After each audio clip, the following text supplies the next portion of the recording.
LeBron James's time in the NBA is running out, and his refusal to retire is dragging the Lakers down with him, and the entire league knows it. The fans have been saying this forever, but now even the legends are saying it out loud. LeBron's era is over, and it's time for Luka Dončić to take over. And this isn't just Twitter noise or hot takes.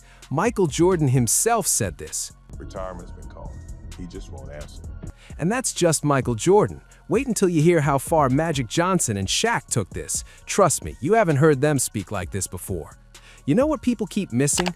All of this didn't start this season. This whole Luka takeover has been building for years because it's simply the most logical next step.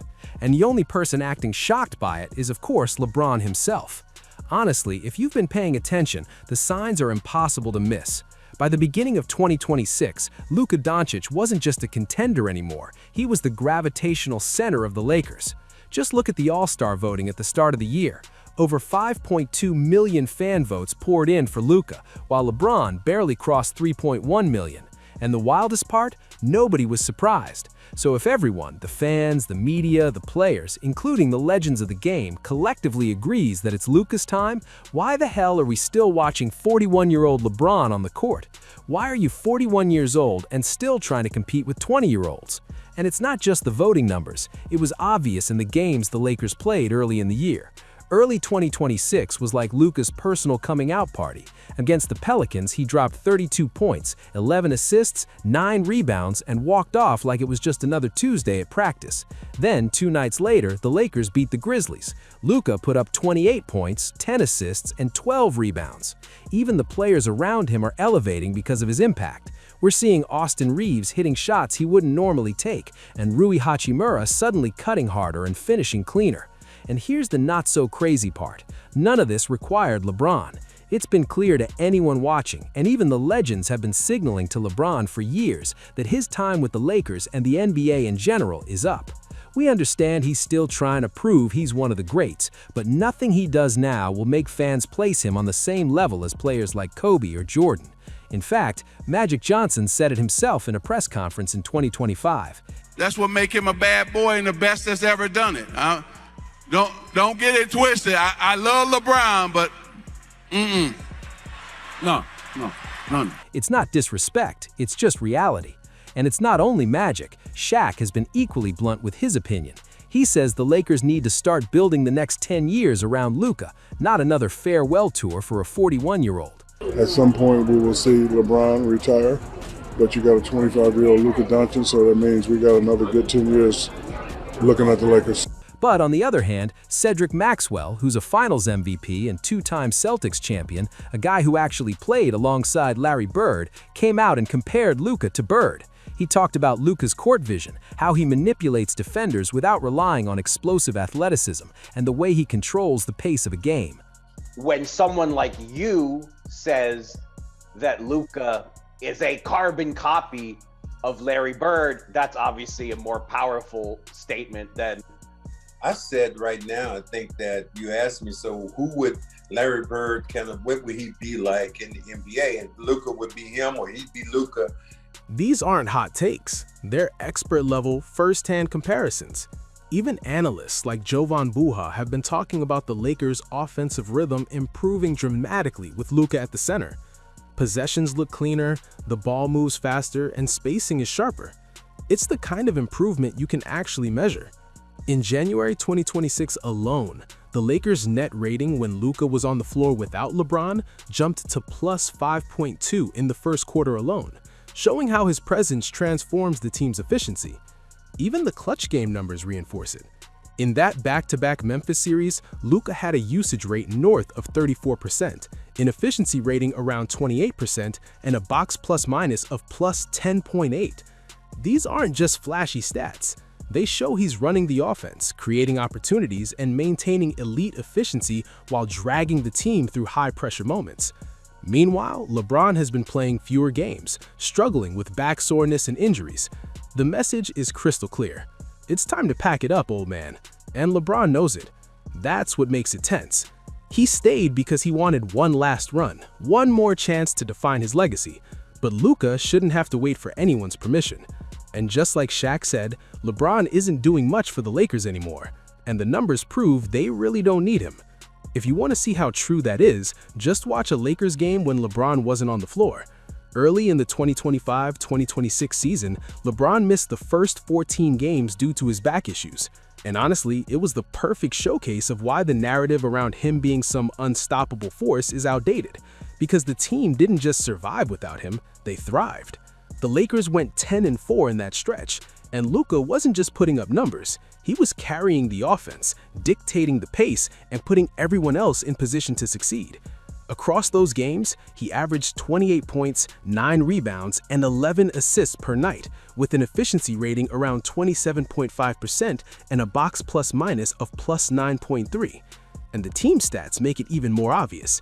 While he was out, the Lakers' net rating without LeBron sat at plus 1.1, meaning they were a positive team on both ends of the court. But when he returned, that same net rating dropped to minus 2.5. And honestly, being a true leader isn't something you can fake. When LeBron was out dealing with his injuries, Luka was already prepared for the team to move forward without him. In his words, "Hopefully LeBron can join us as soon as possible, but the mentality has to be next man up. I just want to play basketball, whether that's less or more, whatever it takes to get the win." He wasn't waiting for anyone's approval or asking for permission. He was in charge. That combination of production and character in today's NBA is almost unheard of, especially at 26 years old. It reminds me of watching players like MJ or Kobe in their prime. The Lakers' early season success without LeBron made it impossible to ignore the fact that Luka wasn't just keeping the team afloat, he was showing the league that the Lakers can actually improve without LeBron dragging them down. Everyone, including LeBron, knows he's not the unstoppable force he used to be. So by the time he returned, the Lakers had discovered a rhythm without him, and it wasn't easy to integrate the old guard back in. And if you think maybe it's a chemistry issue or the team's fault, you need to look at how badly LeBron's numbers have declined at the beginning of this year. Through January, LeBron is averaging around 22 to 24 points per game, which is a massive dip from his career averages that were in the high 20s to low 30s for the past decade. His field goal percentage has dropped to around 48%, which is down from his career average of about 50%. That doesn't sound like much, but when you consider he's taking more perimeter shots than ever to adapt to the modern pace, it's actually a significant efficiency loss. And those are just the raw scoring numbers. His assists per game have dipped to 6.8 points, while his rebounds are down to 5.4 per game. This isn't bad for a 41-year-old, sure, but these shouldn't be the numbers from someone who's supposed to be the team leader. Oh, and get this, LeBron had a 1,297-game streak of scoring at least 10 points in every regular season game, and that streak has been one of his main talking points when he's trying to prove his importance to the league. But guess what? That streak ended this season, in December against the Raptors. The Lakers actually won that game 123-120, but Mr. "I'm not retiring till I'm a billion years old" scored only 8 points. Just 8 points. I don't think there's bigger proof of how badly he's declining. He's also been dealing with chronic back pain, sciatica, and nagging joint issues that have forced him to miss games or limit his minutes. In fact, in the first 30 games of the 2025-2026 season, he's only played 18 full games. And it's not even just that. You can see it in how he plays as well.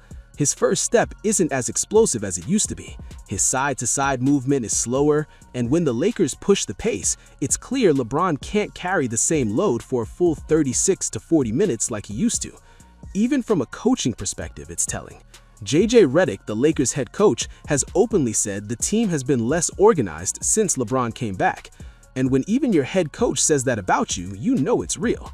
Then there's the off-court drama. Talks about his affiliation with Diddy, how he influenced his son Bronny being drafted to the Lakers, among many other strange things connected to him. Let's be honest, LeBron staying with the Lakers right now is less about the team and more about chasing that last championship, so he can say he's on the same level with Kobe in terms of rings. But even at that, he can never match MJ's numbers. MJ has 6, and we all know how impossible that is. Meanwhile, we have an eligible 26-year-old who's ready to take over whenever LeBron decides to get out of the way.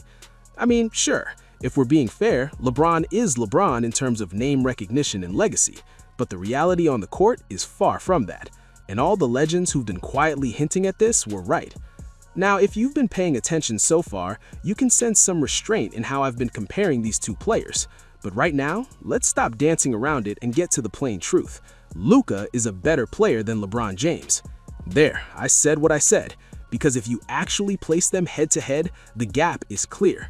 Of course, we talked about how as of early 2026, Luka averaged 33.5 points, 8.7 assists, 7.9 rebounds, and 1.52 steals per game, and LeBron averaged 21.7 points, 6.8 assists, 5.4 rebounds, and 1 steal. First off, that gap isn't subtle. I mean, Luka's playing 50% more minutes at peak efficiency, carrying the offense and still finishing strong. Meanwhile, LeBron is on a strict minutes cap because of injuries, and even in those limited stints, he isn't generating the same team impact. Here's another fun fact for you. Did you know that in his first 6 seasons, Luka already has 5 All-NBA first-team selections, a playoff scoring average of 31.0 points, and a career high of 73 points in a game, while LeBron has 3 All-NBA first-team selections, a 29-point playoff average, and a career high of 61 points in his first 6 seasons. So basically, Luka is doing what LeBron did in his prime, but faster, more efficiently, while dragging his team up with him. Also, out of the two of them, only one player has ever abandoned his team to go chase championships. Luka remained with his team until the front office traded him. That alone should tell the Lakers who they need to start rallying behind. And when it comes to clutch moments, Luka is on a different level than LeBron right now. Take the game on January 10th, 2026 against Memphis, the first of that back-to-back. The fourth quarter was tight, and the Lakers were down by 2 with 4 minutes 30 seconds left. And almost like he activated an extra gear he'd been saving, in the last 5 minutes, he hit 7 of 9 shots, including a massive step-back 3 that basically sealed the game. Meanwhile, in a similar crunch time moment earlier against Phoenix, LeBron scored a late jumper, but the team actually performed worse with him on the floor and ended at that stretch at -3. Or look at the January 12th Memphis rematch, where the game came down to the last 2 minutes. In those final 2 minutes, Luka put up 8 points, 4 assists, and 2 rebounds, while setting up other players for open shots just by drawing all the attention to himself. LeBron's true shooting percentage in the last 5 minutes is around 52%, while Luka's sits at 61%.